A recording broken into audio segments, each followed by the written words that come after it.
We're trying to complete the specialist trifecta. We are joined by 49ers long snapper Taybor Pepper for this week's Toyota one-on-one here in our tailgate setup.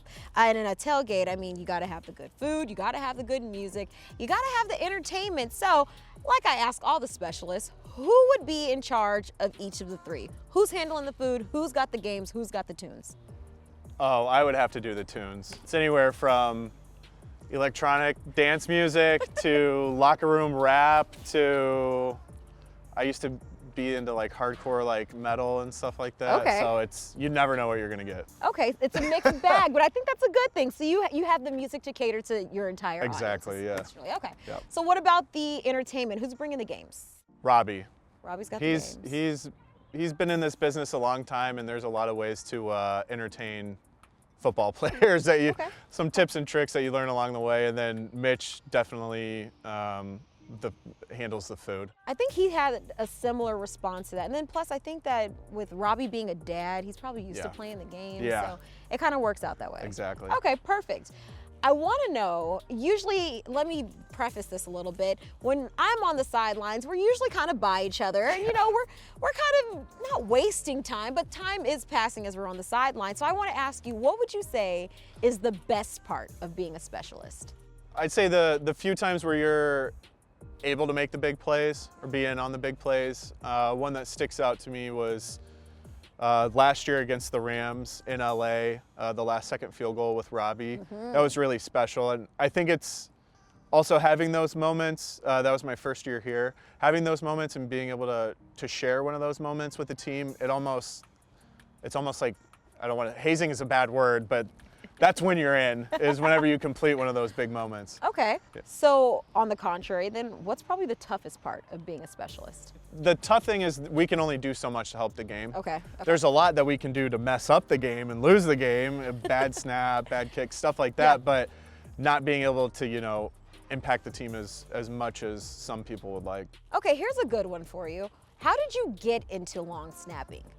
So, in 6th grade, that was the first year that we introduced punt in like the community that I used to play in back in Oklahoma.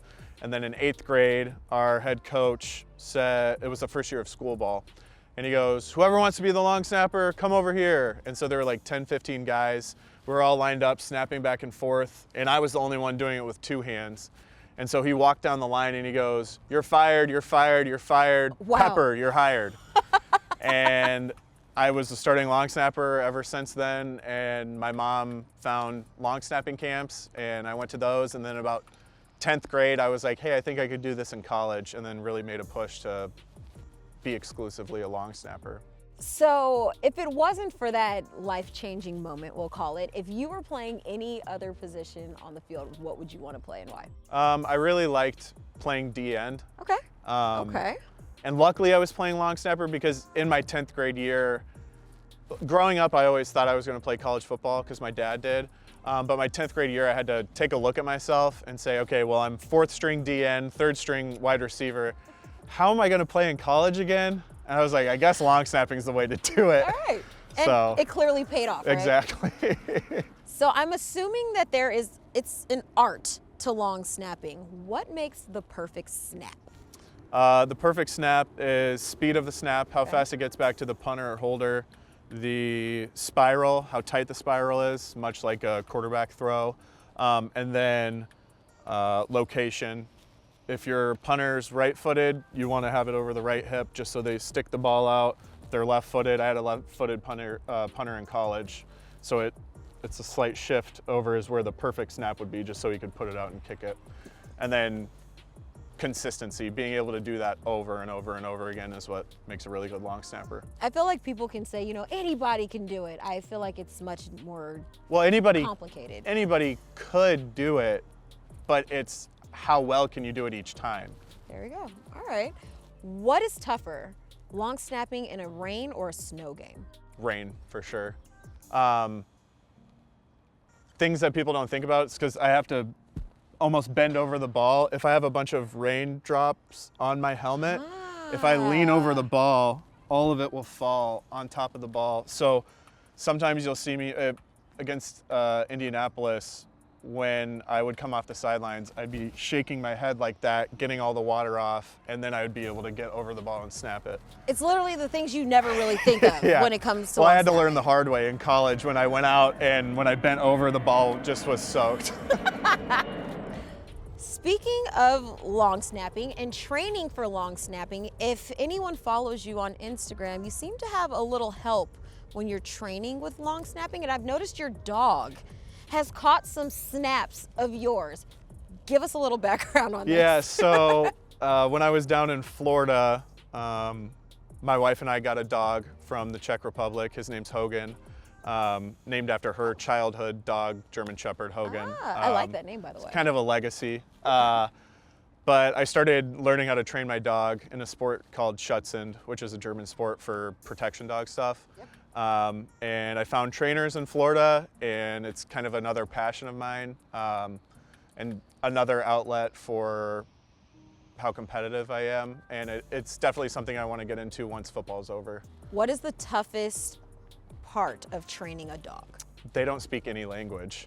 So when the way that I was taught on how to teach a dog to sit is before you give a command, you show them and reward it, and then you add the command to it.